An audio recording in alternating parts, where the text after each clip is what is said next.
Hey everybody, it's the first episode of You Had to Ask, where I respond to your questions. And let's just go ahead and get started with the first question. This one is from Corey Donaldson, who comments on my videos through my blog at stevelikestocurse.com, and he asks, have you ever listened to a song by Gordon Lightfoot? Yes. If you could read my mind, dear, what a tale my thoughts could tell. Something like that, I don't know. Mellow Gold, Gordon Lightfoot. You know, actually, the most interesting thing I can tell you about Gordon Lightfoot is that I used to, for some reason, I used to confuse him with Gordon Jump from WKRP in Cincinnati. He also played the Maytag repairman in those Maytag commercials. Different people. Very different people, but for some reason I would confuse them a lot. I used to think that the guy on WKRP was named Gordon Lightfoot. Not so. This is from Jaybird 196. He has 4 questions. What are your thoughts about dying and death? I am not looking forward to either of them. But they are powerful motivators. Number 2, do you think there really is such a thing as unconditional love?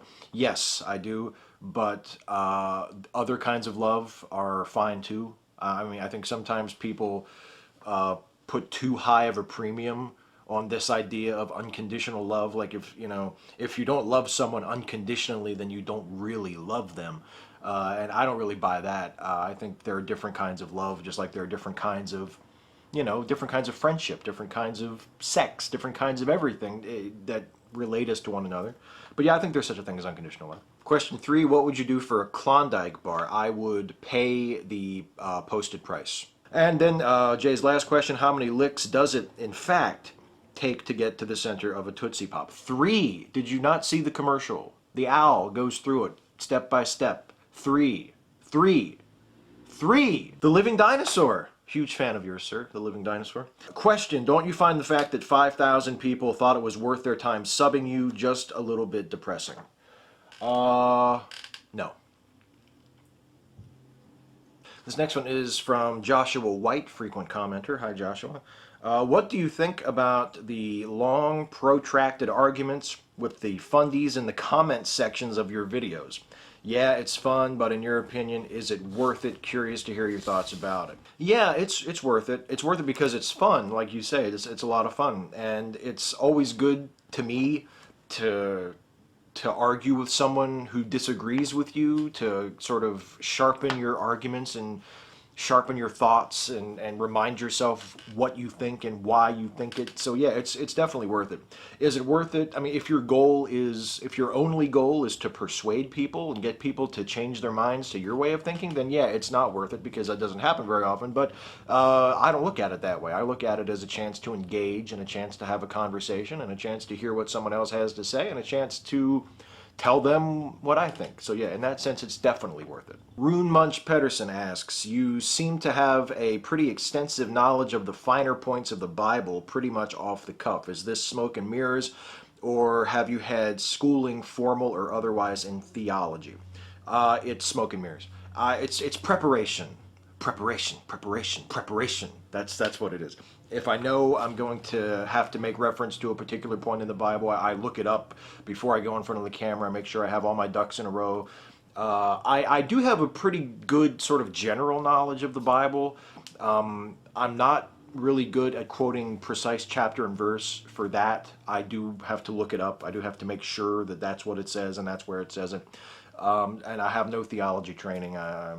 I did not wish to waste my education. Mark Arangis, seeing how you talked a little about YouTube atheists, have you ever watched The Amazing Atheist? If so, what's your opinion of his video? Yeah, of course I watched The Amazing Atheist. I've watched a lot of his videos. I subscribe to his channel, actually. Yeah, he's not one of those guys who, I have to watch as soon as I see that he has something new up, if I see him up in my subscriber feed. I find him obnoxious a lot of the time, but we agree on a lot of stuff, and God, I envy his numbers. Next question, actually next several questions are from Bassbait. First, what equipment do you use for your videos? I'll show you what equipment I use for my videos, Bassbait and everybody else. Actually, the first camera that I used when I started making YouTube videos was this guy. This is a Kodak Z1.8, And it's just a little guy. It's a great vacation camera if you just want to take home movies. And also, it shoots in 1080, and it takes an external microphone, and it's just a great starter camera. It's a great beginner camera, so you can put an external mic in and get really good sound with it if you have like a clip mic or a boom mic, a shotgun mic, whatever. And the only downside to it is it's not, the settings aren't customizable. You can't manually adjust the focus or the exposure, things like that. And those that manual control is really a must if you want your videos to look as good as they possibly can. But yeah, I used this camera for about the first year I was doing YouTube videos, and the videos I made with it are mostly still on my channel. If you go back to the older ones, the early riffing on mail calls were shot with this, and when I started doing green screen videos, I upgraded to the camera that I have now. But this is a terrific little camera, and actually I'll show you the camera that I'm using now with the Z1.8. The camera I'm using now is this guy right here. It is a Canon HFS21, and it has, as you can see here, this is a lens hood that I added to it. That's an aftermarket thing. This external microphone with a rabbit tail is actually a Canon thing. It comes extra, but it's provided by Canon, and it fits into a little multimedia shoe on the top, and it's really gets really great sound. And then, in addition to the camera, I also have 3-point lighting set up. There's 1 and 2 and 3 there behind me, and I am using they are compact fluorescents. You can't really tell because of the brightness, but they're compact fluorescents. They are 105 watt, which is supposedly the equivalent of about 500 watt of an incandescent. They're not quite that bright. I wish they were, but they're really excellent lights, and they're a little more expensive than the incandescents, but you make up for it because they really are durable and they last for fucking ever. So that is the equipment that I use. And then, of course, if I'm shooting on a green screen, I have the green screen up, or if I'm shooting against a black backdrop, there's the black backdrop, and I have a frame for those that is easy to set up, and really a beautiful thing to have. And for the green screen, you need a lot more light, because I need to not only light myself as the subject, but also light the green screen so it can key out cleanly, or relatively cleanly. And so I use extra lights for the green screen. For the green screen videos, like for the 5 Stupid Things videos, instead of three lights, I'll probably have 5 or 6 lights, and the other 3 lights will be back closer to the screen to light the screen, so you get that nice big bright even green color that you can then key out. Next, Bassbait asks, on a different note, who is your favorite film director? Buster Keaton. Next, from Bjorn Son, I guess that's how you pronounce that, Bjorn Son. He says, I have to ask, what's the deal with the pen on your shirts? The pen is in case I need to write something down. And it's on my shirt because I have nowhere else to keep it. I usually wear t-shirts. They don't have pockets in them. You could keep it in the pocket of your jeans, I guess, but that could be awkward if you sit down the wrong way or if it's facing the wrong way. So in the collar of the shirt, I have found is the best place to keep it. Mood to the Hood asks, would you ever consider voting for a third-party presidential candidate, such as Gary Johnson or Jill Stein? Gary Johnson, of course, running on the Libertarian Party ticket this time. Jill Stein running for the Green Party. I have never voted for a third-party candidate, and I've never come close to voting for one. I would consider voting for one if there was one who reflected my values, if I thought it was a good candidate worth voting for. I'm not voting for Gary Johnson because I'm not a libertarian. And I'm not voting for Jill Stein because I'm not a member of the Green Party, and even though I sympathize and have a lot of things in common with the sort of Green Party platform, I think my vote would be better used in voting for Barack Obama. And Barack Obama is who I want to vote for. You know, it's not just a political calculation like, well, you know, if I vote for Jill Stein, I'm taking a vote away from Obama, which is really sort of giving a vote to Ron. I mean, honestly, I live in Maryland. I sort of have a luxury as far as the presidential elections of knowing that I live in a pretty dark blue state. So really, who I vote for isn't going to matter as far as the outcome of the presidential election, probably. So I guess I could vote for Jill Stein or for anyone else if I really wanted to, and I wouldn't have to feel bad like, oh, I hope Obama doesn't lose because I voted for Jill Stein. It's probably never going to happen. So I'm voting for Obama because I want to, and I'm not voting for Jill Stein or Gary Johnson or any other third-party candidate because I don't want to. But I'm a big supporter of minor parties, the idea of minor parties. I wish we had more minor parties, and I wish they had more influence on our politics. I would love to see the two-party system kind of busted a little. That'd be great. But that doesn't mean that I vote for third-party candidates, because I can't vote for someone who I think is a little nuts. And a lot of them are, to be honest. A lot of third-party candidates are a little nuts. And then Moot to the Hood also says, or perhaps a better question, how bad is the NDAA, the National Defense Authorization Act, and is it possible to truly support Obama knowing that he signed it? It's pretty bad, but yes, it is possible to support Obama knowing that he signed it, because I do support him and I do know that he signed it, and I do disagree with it. I disagree with, I mean, when people say the NDAA, usually that's just a shorthand way of saying the section in it that authorizes indefinite detention of citizens.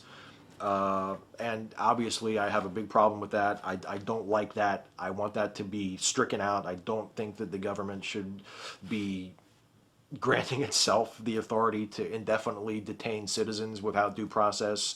I'm not cool with that. I'm also not cool with not giving due process to enemy combatants. I mean, like a year or 2 years ago, when the Obama Justice Department announced that they were going to try terrorists in civil courts instead of in front of military tribunals. Oh, I thought that was awesome.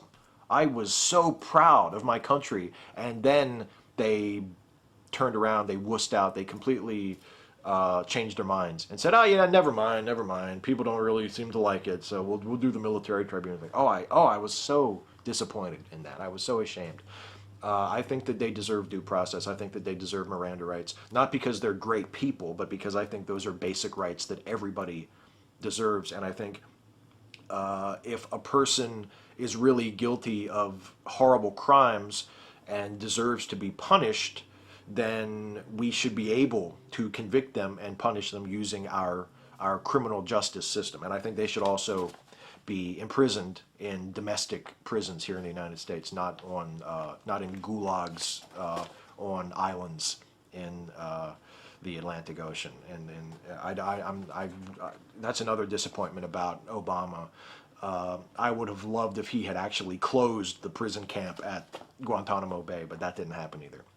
But despite those disappointments, I'm still voting for him, and I'm still happy to vote for him. I think there's a lot of bad, but there's good that outweighs it. That's my take on Barack Obama. Rainsoaked Puppy asks, and this is a great fucking question too. If you had to pick what is your favorite bad movie and your least favorite good movie, the terms bad and good being that the movies in question are generally regarded as such by the critic community at large. What a great fucking question, Rainsoaked Puppy. My favorite bad movie, probably Roadhouse. I love Roadhouse. I love Patrick Swayze movies in general. So, I mean, Roadhouse, Point Break, Next of Kin. Patrick Swayze movies are like the best to me. So that would, one of those would be my favorite bad movie. And of course, to look at it another way, movies that I actually legitimately think are great movies, not just enjoying them ironically or like so bad that they're good, but actually great movies that are critically scorned. Obviously, Superman Returns. Superman Returns is not regarded generally as a great or even a good film, and I just think it's brilliant. I love Superman Returns, and also Ang Lee's Hulk. Ang Lee's Hulk I thought was genius. I thought it was so much better than the reboot a few years after that with Edward Norton.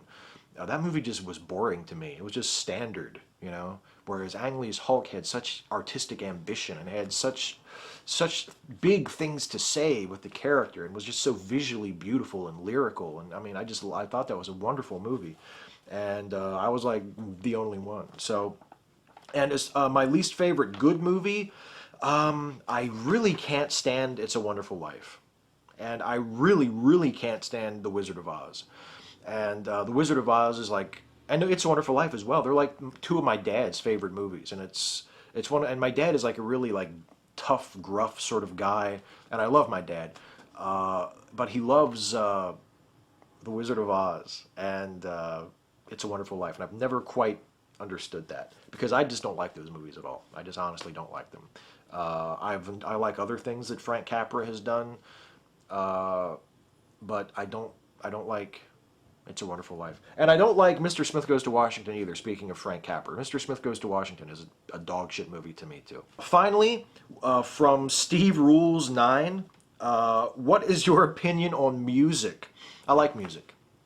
Okay, that's it. That's it for the questions. Every week at the end of this series, I'm going to give somebody a shout out. It'll be someone who has fewer subscribers than I have at the moment, and someone whose YouTube work I enjoy. And the first shout out of the series goes to SoretaYuki. SoretaYuki is the first and so far only YouTuber that I've ever collaborated with on a video. We did 5 Stupid Things About the UK together, and it's on his channel if you want to go check that one out. It's not on my channel, and it's not in the 5 Stupid Things specials playlist. But it's on SoretaYuki's channel, 5 Stupid Things About the UK, if you haven't seen that one. It's one of my favorites. And SoretaYuki, well-deserved shout-out. Check out SoretaYuki's channel, because he's fucking awesome. That's it for the first ever episode of You Had to Ask. I'll be back doing this again next week. If you have a question about anything, about something, what I think about something, something in the news, trivia, recipes, whatever the fuck you could possibly want to hear from me, leave your question in the form of a comment on this video, or a video response if you feel like recording a video response to ask your question. I'll play your video in the next video. Ask a question and I will answer it. Next time, if you asked a question for this video and I didn't answer it, please feel free to ask it again if you really want to know. And if I still don't answer it, it's probably because I have something personal against you. So that's it. I will see you next week for another episode of You Had to Ask.